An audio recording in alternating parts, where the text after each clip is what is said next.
El tema de la ilegitimidad del Papa Francisco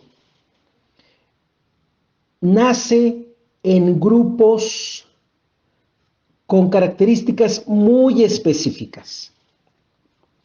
Se trata de grupos, primero, que suelen ser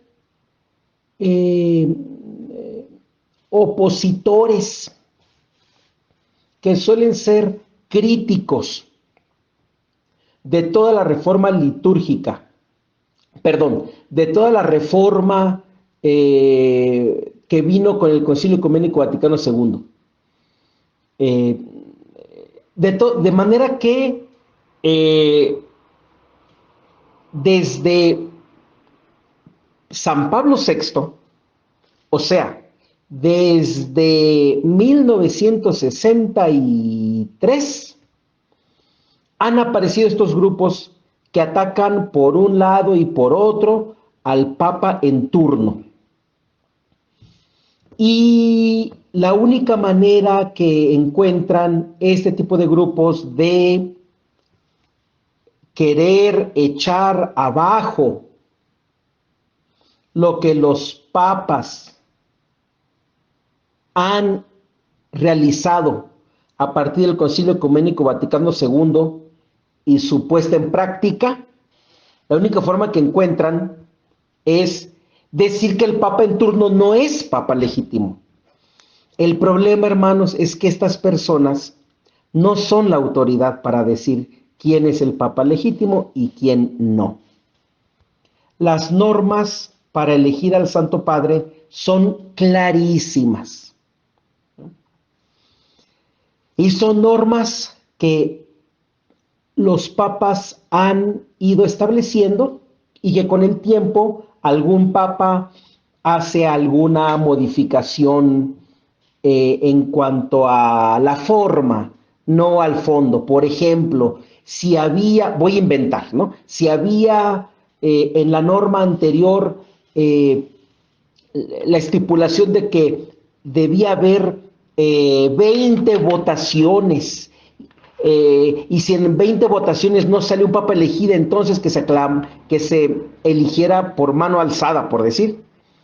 Pues a lo mejor algún papa vino y luego dijo que no sean 20 votaciones, que nomás sean 10. O sea, ese tipo de modificación a la forma, no al fondo. Bueno, entonces las normas están perfectamente establecidas, ¿no? De tal manera que estas personas buscan alguna cosa por la que inventan algún tipo de legitimidad que no existe. En el caso del Papa Francisco, que a estos grupos les ha dado mucho material para que se pongan subiéndose por las paredes. Porque ciertamente el Papa Francisco en 7 años ha dicho y hecho muchas cosas dignas de ser corregidas, pero eso no lo hace un Papa ilegítimo. Podemos estar de acuerdo en que un Papa diga o haga cosas incorrectas, pero eso no le quita el hecho de ser Papa.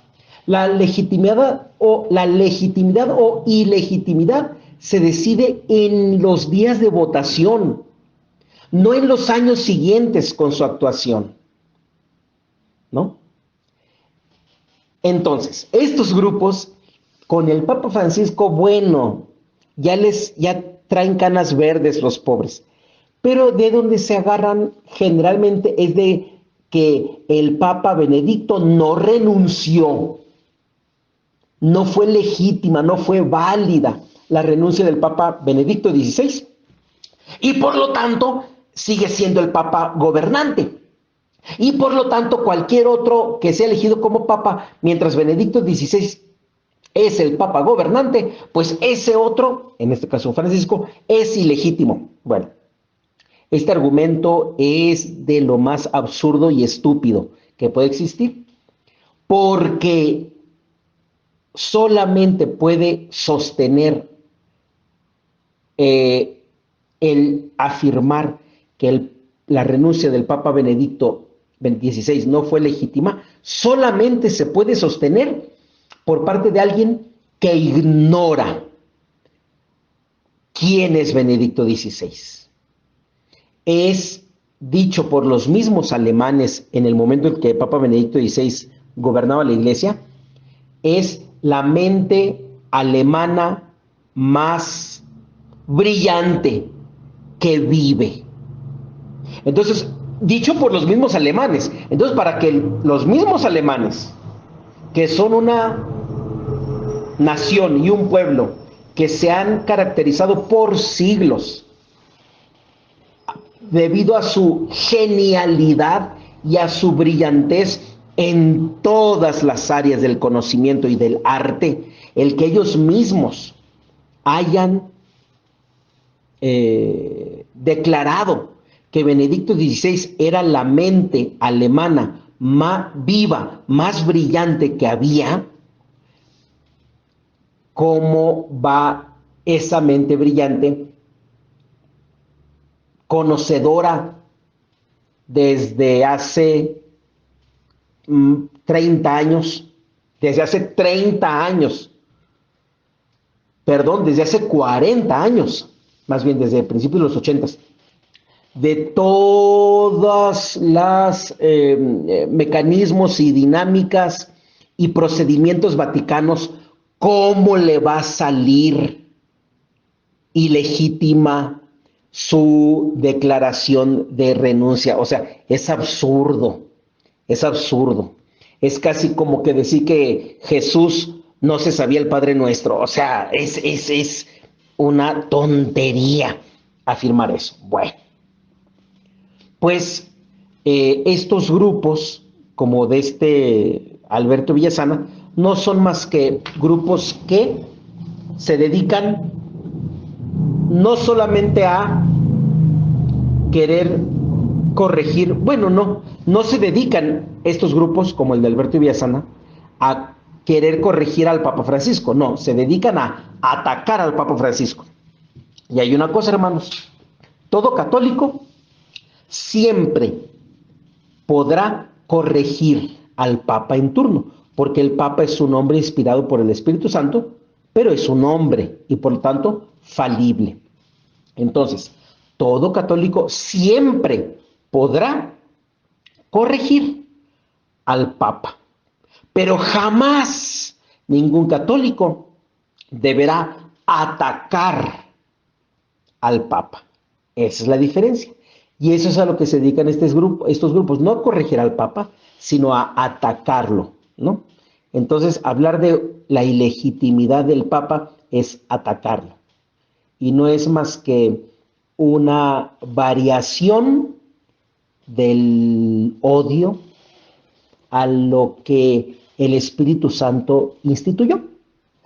Porque al final de cuentas, este tipo de grupos se creen poseedores del Espíritu Santo, diciendo quién es papa legítimo y quién es papa ilegítimo, cuando el Espíritu Santo, frente a la Iglesia, nunca los ha declarado a estos, como a Alberto Villasana, los garantes de ser inspirados por el Espíritu Santo, no.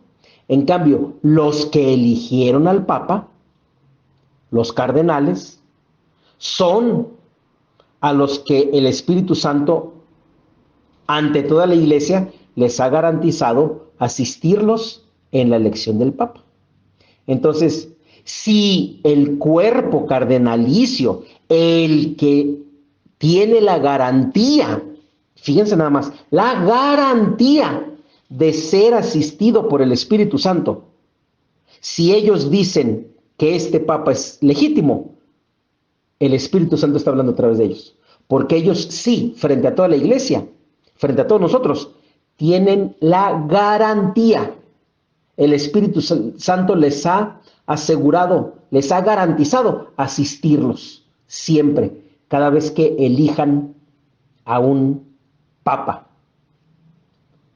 En cambio, este fulano, Alberto Villasana, y todos los que como él hablan de ilegitimidad del Papa Francisco, a ninguno de ellos el Espíritu Santo les ha garantizado asistirles a la hora de hablar sobre el Papa, quién es legítimo y quién no. Entonces, hermanos, la solución, el discernimiento es muy sencillo.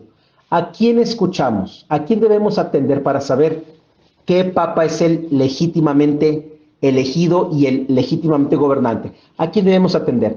A aquellos a los que el Espíritu Santo les ha garantizado asistirles en la elección del Papa, o a los que no tienen esa garantía. La respuesta es muy clara, ¿verdad?